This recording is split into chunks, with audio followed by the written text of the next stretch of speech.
CBSE Class 10 Math sample paper given by the board for the academic year 21-22. This is a term 1 paper, basic version of the paper. It had only multiple choice questions. Let's get started. This question is from probability. A box contains cards numbered 6 to 50.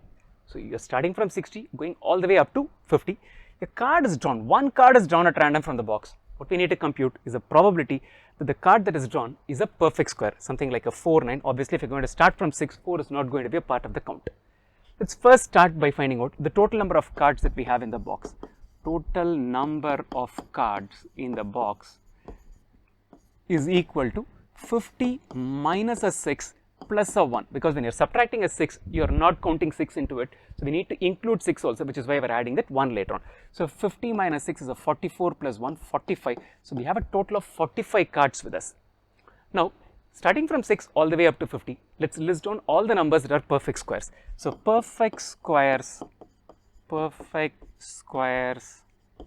from 6 to 50, right. 9 is the first perfect square, then we have 16, 25, 36 and even 49 is a part of it. The next perfect square is 64, which is beyond 50. So, how many perfect squares do we have? 1, 2, 3, 4, 5. A total of 5 perfect squares is what we have. What's the required probability?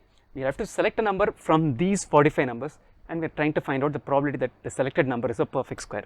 So, probability of the event that is asked is equal to number of perfect squares in our cards, number of perfect squares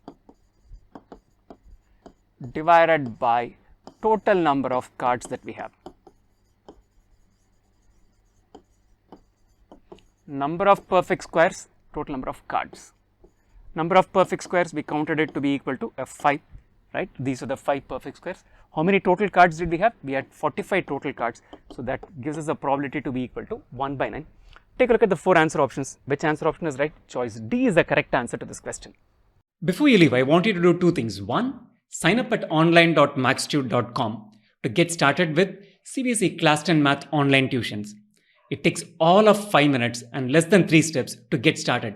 And second thing, I want you to subscribe to this channel and turn on notifications so that you get notified every time a new video is uploaded. Spread the word about this channel to your friends and classmates.